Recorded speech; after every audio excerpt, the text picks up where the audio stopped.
Welcome to the latest session in the Learning, Equity, and Power, or LEAP series, presented by the Center for the Study of Social Policy. My name is Anand Sharma, and I'm a Senior Associate at CSSP, and I'll be your host for this session. Before we get into conversation with our three wonderful guests, I wanted to share just a little bit about CSSP and the LEAP initiative. CSSP works to achieve a racially, economically, and socially just society in which all children and families thrive. To do this, we promote policies grounded in equity, support strong and inclusive communities, and advocate with and for all children and families marginalized by public policies and institutional practices. We seek to transform ideas into action, and LEAP is our newest initiative to help us do precisely that. During this session and throughout the series, we've been highlighting and encouraging learning about what it takes to advance equity and build power in communities. And we hope that you'll join us, contribute your own experience and expertise, and think about how these lessons might help you to more powerfully advance equity in your community. Given CSSP's longstanding commitment to supporting community, policy, and systems change, we couldn't be more thrilled to continue our LEAP series with this session, Supporting and Embracing Youth Power, Lessons from the California Endowment's Building Healthy Communities initiative. CSSP has had the pleasure and the privilege of being one of TCE's learning partners over the past few years, and we're excited to share some of the insights we and other learning and evaluation partners have discovered alongside TCE and its many, many partners across California. In this session, we'll get just a glimpse into the critical role youth have played in TCE's Building Healthy Communities initiative. And we're very fortunate to be able to get that glimpse with help from three fantastic guests. Dr. Robert Ross, President and CEO of the California Endowment, Chris Covington, who, among many things, is a former member of TCE's President's Youth Council, and Karla Ortiz, who, among many things, is a current member of TCE's President's Youth Council. And without further delay, I'd like to formally introduce our first guest, Dr. Ross, President and CEO of the California Endowment. Dr. Ross, welcome to the LEAP Pad. How are you? Thank you, Anand. Thank you so much, and appreciate CSSP and your leadership in hosting this particular session. CSSP has been an incredible learning partner and strategic partner for the California Endowment over the last decade, and we really appreciate what you guys do. Thanks so much, Dr. Ross, and thanks for your time and insights today. First off, just wanted to ask, how are you thinking? How do you think about the role of young people in leading and driving social movements, and specifically some of the work that they played in the successes over the past 10 years of BHC? Yeah, so Building Healthy Communities was a 10-year, 14-community campaign to improve health and well-being for communities, underserved, distressed, economically marginalized communities, with an emphasis on young people and their wellness. And so we're just putting the finishing touches on that 10-year campaign, which was very successful, and we're building the next 10 years of work from the lessons and the foundation of the last 10 years of building healthy communities. And when we kicked off the campaign, one of the things that there were a couple of things that became evident to me. One is, in the history of social justice and in the history of civil rights and racial justice movements, young people have been at the forefront. It's not a new idea or concept. I mean, people named Martin Luther King and Dolores Huerta and Cesar Chavez and John Lewis, Marion Wright Edelman, and others were all in their early 20s, if not younger, when they began to exert their leadership on the social justice landscape in this nation. So not a brand new idea. History tells us that young people are typically at the forefront of these movements. And it's happened in Egypt and in West Germany and East Germany and in Russia and around the globe. So that's number one. Number two, Brian Stevenson of the Equal Justice Initiative, in his books and in his speeches, talks about the importance of being proximate. That if you're in the work of social justice, you need to be proximate to those that are experiencing the pain of injustice directly. And when you're in a private foundation, you have to work at that.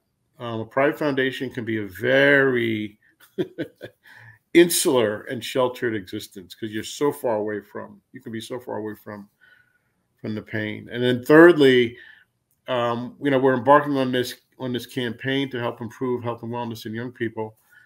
And so as a foundation CEO, we're protected and sheltered by what we hear and what we get, right? Nobody ever wants to give you bad news when you're a CEO. And I felt like I wanted direct access to young people and their experiences, who were actually living and residing in these communities and dealing with these issues directly.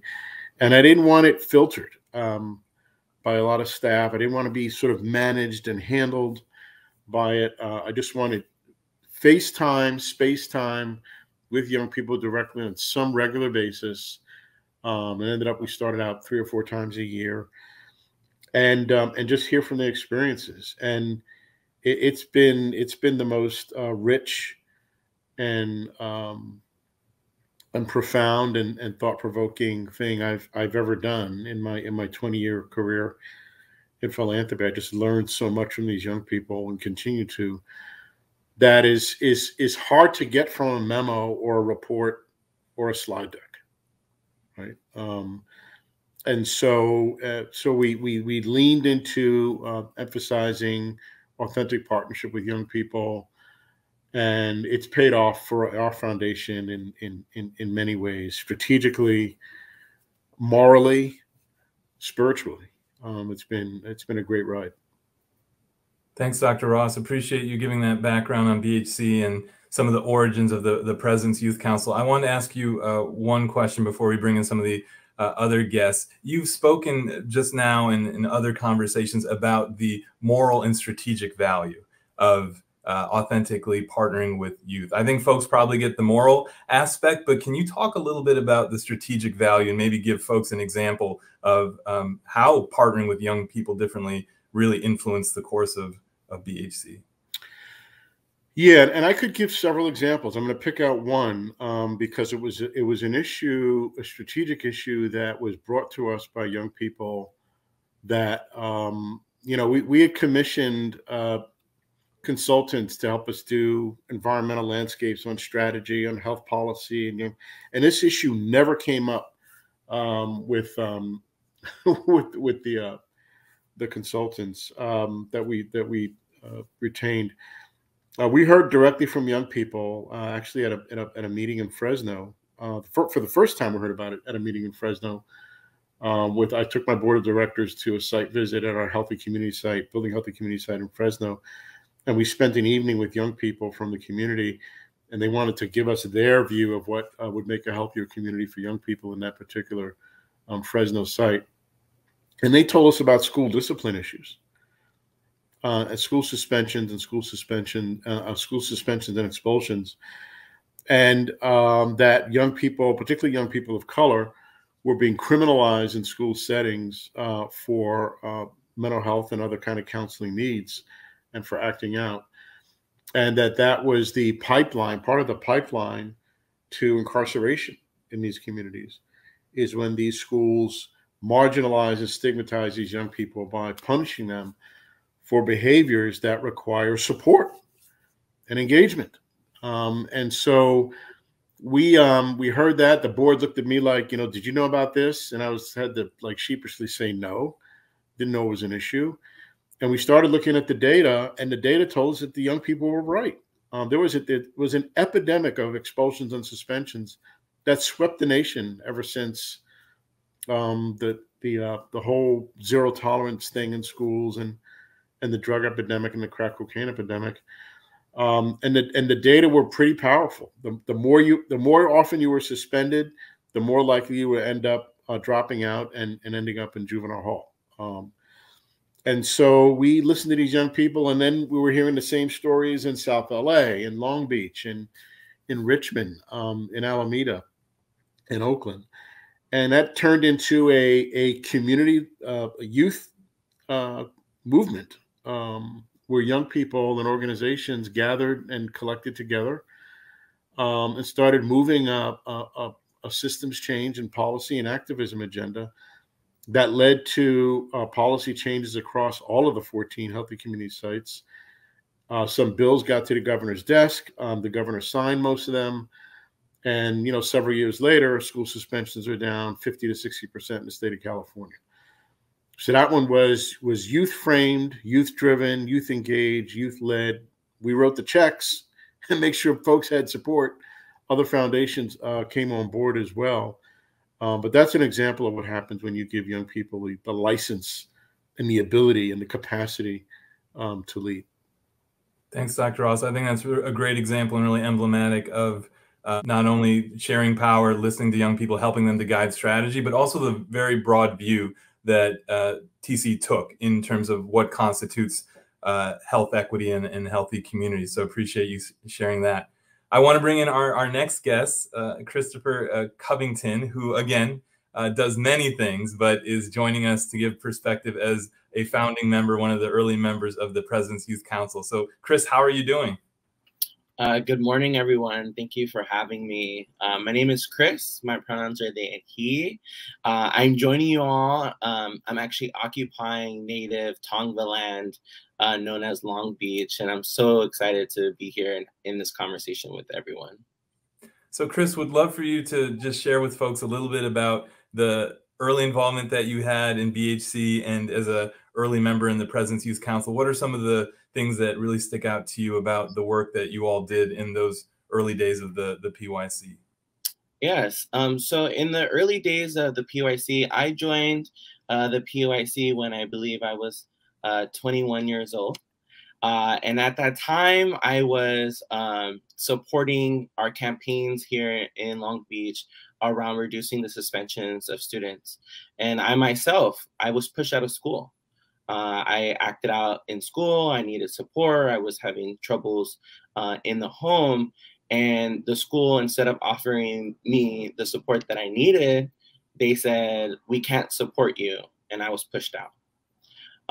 And so I made it my goal to really give back to my community so that other students like myself don't have to have that same experience and can have a safety net of support and get them back onto the track of where they want to see themselves. And so coming into the PYC, I was really driven to bring youth voice and authentic youth-adult partnership to the table. When I first engaged with the BHC initiative in my community, I was shown a map. It was a triangle, and it had like institutions at the top. It had institutions on the top, and then like community-based organizations, elected officials, and then all the way at the bottom, it had community. And I really questioned that model in regards to the 10 outcomes. And I was like, why am I in a room with a whole bunch of people who don't look like me, who are sharing that these folks are going to invest millions of dollars in my neighborhood? Why aren't my neighbors in this space? And so when I came onto the PYC, I really made it a charge for myself to say, the work of the BHC initiative needs to look like the folks who are within the community. And I did just that. And, I was recruited into the PYC through the application process. And in the early years, it was strange because here's this multi-million-dollar, billion-dollar company foundation who is charged with supporting community. And here I am, a kid from East Long Beach who didn't have a lot of support, but I had a lot of heart coming into the PYC to say, let's make change and let's make change happen. And we were able to do that. And one of the major lessons learned early on in the PYC was specifically that large institutions or movements take time. So we can't always get things done immediately. And something I learned from Dr. Ross is if you want to move fast, you can do that alone. But if you want to move in a collective, it takes time to do that. So with that time, we had a lot of learning lessons. We had a lot of hard conversations. And through those hard conversations, those struggles, some conflicts, amazing initiatives were able to spring from that. Just like when you work with iron and you apply the pressure, you can make it moldable and create new initiatives. So that's something that I appreciate being a part of the PYC early on. Thanks, Chris. And just want to stick with you for a moment more. What's one thing, as you look back at your time on the PYC, what's one thing that makes you particularly proud that you and your peers were able to do? The most proud that I would say from the PYC at my time is thought partnership. Typically, foundations create advisory boards. Cities do it, school districts do it all the time. Hey, we want to hear from you. Thank you for sharing your opinions. Goodbye. But the difference in what we were able to create in partnership with Dr. Ross and the leadership of TCE, the California Endowment, was to actually invest time, commitment, education around thought partnership. So with that, the PYC really, when we had our meetings and conversations, we would speak about what's going on in our community, but we would also bring strategic recommendations for the California Endowment. And the California Endowment listened. Some of the things were like, oh, that's a little risky for us. And it's okay to be sitting in a place of like, oh, questioning, right? But some of the things in those risks were piloted out. And so the fight for racial justice, the fight for youth power as one of the core pillars of the California Endowment was one. There's still conversations around what does youth power look like in an institution like the California Endowment and foundations across the country. And we're building on that model. And that's one of the most proudest things that I walk away from the PYC with, is that a large institution with many years of influence and power said, we're going to trust these kids from wherever they're coming from and however old they are. And we're going to lean into it, lean into that discomfort. And so that's something that I'm most proud of. Thanks, Chris. Dr. Ross, did you want to get in with a comment before we bring Karla into the conversation? Yeah, I mean, an example of that, of what Chris just described, was the Youth Philanthropy Institute, which was an idea that came up early on, Chris, as you remember, about how engaging young people in how to be a philanthropist. And, you know, my first reaction to Chris's comment was like, are you guys nuts? I have program staff. I don't need you guys to make grants. Well, a few years later, we have a Youth Philanthropy Institute, and and these young people in the PYC are recommending mini grants to grassroots organizations and grassroots leaders, 2/3 of which we had never heard of and were not on our radar screen. So that's an example of one of those crazy ideas that all of a sudden we're now doing.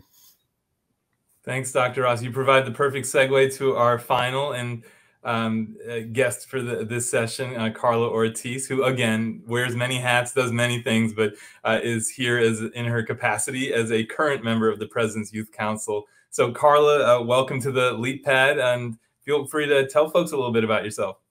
Thank you. It's an honor to be here alongside all of us, right? Amazing, great leaders. And I think to Chris's point also, I would almost say that Chris was able to set a foundation to what PYC is now, what PYC is, and definitely thankful for that. And we're able to pave the way to be able to do the YPI, like Dr. Ross just said. But a little bit about myself, right? Karla Ortiz. I started in the BHC work maybe when I was 16. I just turned 23, so it's been a long run, roughly 10 years doing the work. I started with doing gender-based violence work, and I went up to Sacramento and engaged in all of the BHC camps and just events that TCE was able to hold. And for me, it was an escape out of my little bubble, but also to learn more about social justice and to really pave a way to gain an education in sociology, right? Being able to obtain all the leadership skills that I now have and being able to be in the positions that I have at a very young age. And it's because of the leadership that BHC and TCE offered and was able to give to young people. I vividly remember going to Sisterhood Rising Camp, maybe the second year, and that's what sparked it all for me. It lit the fire in me. I was told by a mentor there, you are a leader. There is purpose in you. You just have to see it. Until this day, I remember those words. And that's what actively keeps me going in my role and just keeps me in these different positions and always busy. And like you mentioned, wearing a lot of different hats, right? But I think it's also important to acknowledge burnout is also very real for young people. It's not something that we oftentimes acknowledge until we're a little bit older, right? Now that I'm 23, I'm like, okay, I'm kind of tired, right? And self-care is super important. And it's something that we've tried to incorporate in a lot of our meetings in PYC and something that we're currently doing as well. Thank you, Karla, for sharing some of the more recent reflections on the PYC. You also brought up that topic about self-care, and I do want to come back to that and the role of addressing trauma and healing, because I know all of you have spoken deeply about that. Before we get to that, though, Karla, I would love for you to share with folks what's some of the work that you have done in partnership with Dr. Ross and the foundation in the more recent phase of the PYC. I know that Dr. Ross had given you some encouragement over the years to maybe think beyond the scope of what you all normally would have done, and would love for you to just give folks a sense of what does that interaction look like, and what was some of the advice that you got in your partnership with Dr. Ross and TCE. Yeah, I think something that Dr. Ross has always said to us, and it sticks to me till this day and even follows me to my workspaces, is think bold, right? So just think bigger and be bodacious and ambitious with our goals, right? And that's something that encouraged all of us to push out of our comfort zone. Like I mentioned before, Chris's PYC term was able to pave a way for us to begin to build authentic relationship with board members, right? Something that maybe was never going to happen, maybe something that was there was a seed, but it took a little bit of that bold thinking for us to truly get there. And we're able to now be there to have relationships with the board members and hopefully eventually get to the point where we have a young person on the board, right? Because we do believe that young people are the future and we do need to authentically invest into them. And Chris said it, the big buzzword, right? Thought partners. And that's what we have been. And we have been able to build authentic relationship with adult partnerships and being able to educate and unlearn together, right? What adultism looks like and what does it look like to work with young people, but also learning to trust adults and trust young people, right? I think that's really hard. And that's something that oftentimes we're all scared of doing,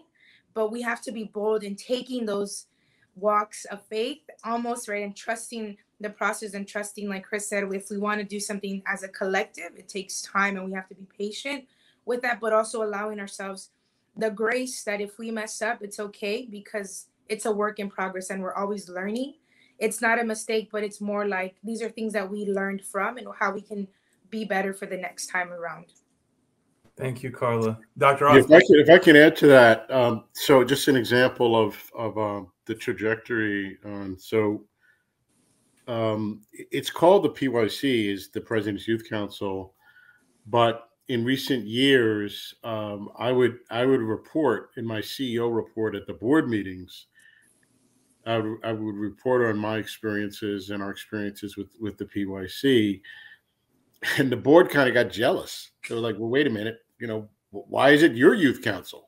We want to meet these young people." So we began a process of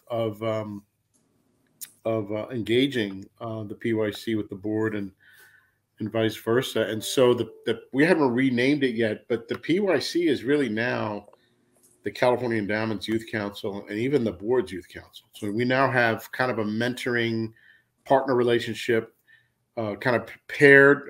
The PYC and the size of the board of directors is roughly the same size. So we have kind of a one-on-one sort of partner relationship between individual PYC members and individual board members, just to, back to Chris's point, what is the thought partner? It's a relationship thing, right? So let's get past the formal board meetings and get more into relationship. The PYC has been beating on me like a drum about having PYC members or youth representatives on the board of directors, which our board is now poised to do. It's going to happen within the next couple of years. We just want to make sure we do it well and do it right. And I say that in part because we didn't want, and Chris, you were a vocal person on this point. it's just not enough to throw a young person on a board and then check the box. And in fact, you actually can end up doing more harm than good if that young person feels tokenized sort of by the experience, right? And you need supports. The second point I'll make for anyone who's out there thinking about doing this, I really underestimated the amount of trauma that these young people carry day in, day out, week in, week out. And so our PYC meetings, which are usually like about 4 weekends a year, 3 to 4 weekends a year, we have a dinner Friday evening, and then we have breakfast together on Saturday. And we ended up evolving into a session, which we continue to do to this day with our meetings. It's just open mic, and we just go around the table, and it's how you doing? Like, what's happened in your life recently that's been exciting? What's been stressful or difficult? What do you want to share? And those moments can get pretty darn emotional. There's a lot of heavy stuff that people carry. We've had young people who, a parent got deported, somebody got incarcerated, somebody went homeless. We had a young person who lost their family in a fire. A brother or a sister gets shot. Somebody gets there's a lot of stuff that these young people are sort of, they're activists, but they also have lives also, and they're carrying a lot. And you need to be responsible. We need to be responsible about making space for that and making certain that people have the kind of supports they need. I mean, so we actually pay these young people a stipend just to be mindful of their, we pay our board a stipend, so we should pay the PYC a stipend. We had a little fight over that. Remember, Chris? but just making sure that young people feel rewarded for the time that they're giving us. So there was a lot to learn in those early years, and we're doing better. But the next step is either be PYC representatives on the board or young people on the board with PYC advising us about how to do it. But we'll get there.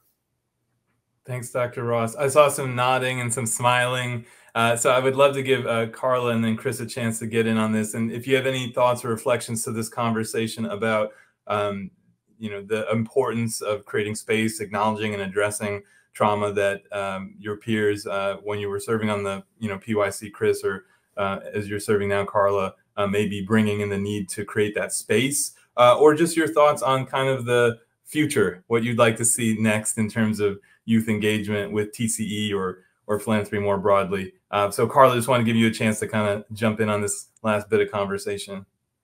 Yeah, I think that's a really big point that Dr. Ross brought up, right? Acknowledging trauma and acknowledging that we all carry trauma. That's one of our most recent bold asks and tasks, as now that we're beginning to re-envision the next 10 years of TCE, right, is really investing into funds to support youth healing across California and looking at other initiatives that are doing this work, because it is important to acknowledge that piece. And like Dr. Ross said, a lot of us oftentimes don't have space to unpack. A lot of us are holding space for a lot of people, right, day in and day out. And that does a lot to our mental health. And it's not something that we acknowledge.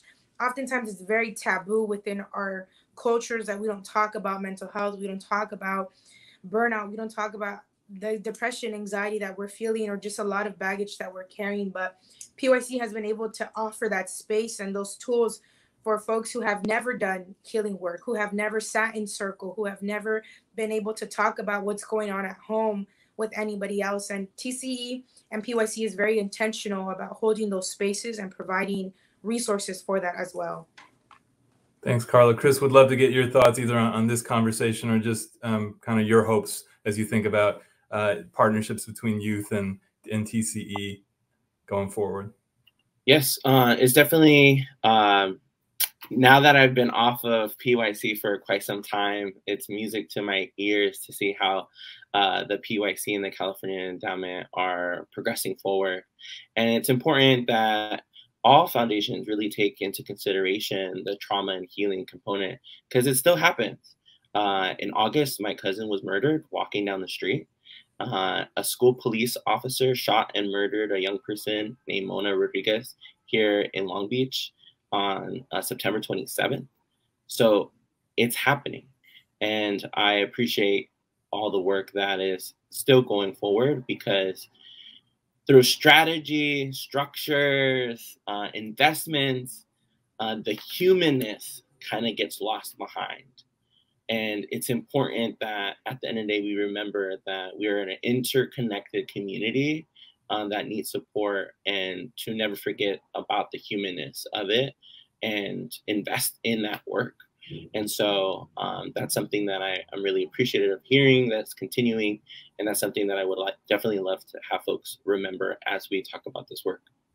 Thank you, Chris. So I'm going to give a chance to Dr. Ross, then Karla, then Chris to share any final words of wisdom that they'd like to provide with folks. I will just say I'm taking a lot away from this, as well as my broader engagement, CSSP's broader engagement with TCE, and just really appreciate the conversation today about that moral and strategic value of engaging with young people, having them not only give input, but really guide strategy. They were out there advocating, organizing, but also the corresponding intentionality, right, about providing support and not just throwing young people into the mix, and the work that it took for TCE and the work that still needs to be done to really develop that authentic kind of partnership. So this is just the tip of the iceberg, folks. There are so many lessons, but those are some of the things I'm taking away. And Dr. Ross would love to give you a chance to share some parting words. Yeah, thanks so much. It's been a great conversation. I mean, for me, this engagement of young people in a meaningful way has strategic, moral, and spiritual benefit to our work. I mean, strategically, they're experiencing the pain of injustice and can bring ideas about how to address them and solve them. Morally, we're making a statement that the needs of young people have been far too ignored by the powers that be in government, and we need to do a better job of censoring their experiences. And then spiritually, it's a way of saying to these young people, many of whom have been dealing with racialized trauma and other traumatic experiences, it's a way of saying, I see you. I see you. And I hear you. And it doesn't mean that I'm going to jump up and do everything you think we're going to do. But it's important in this nation for the oppressed and the marginalized to be seen and to be valued. And it's a very important, I think, spiritual message for philanthropy to endorse and affirm. Thanks, Dr. Ross. Karla, I'd love to give you the chance to share some parting thoughts.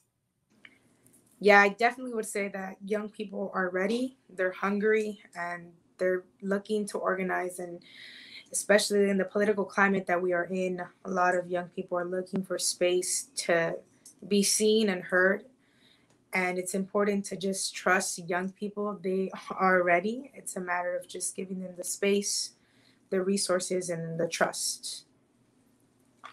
Thank you. And Chris, we'll give you the final word as we close out this conversation. Yes, definitely.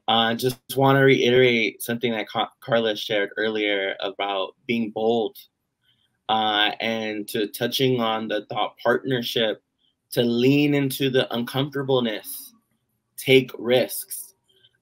It's when you get comfortable, you get complacent, and change doesn't happen in complacentness. Change happens when you get uncomfortable and there's healthy struggle. So lean into that uncomfortableness and make those investments, take those risks. Through those risks, beautiful things can happen. And so I appreciate being a part of this panel today, and I look forward to seeing folks learn from this conversation and really make those investments, those risky investments into our communities, so that all folks can see the change that they want to see in their communities.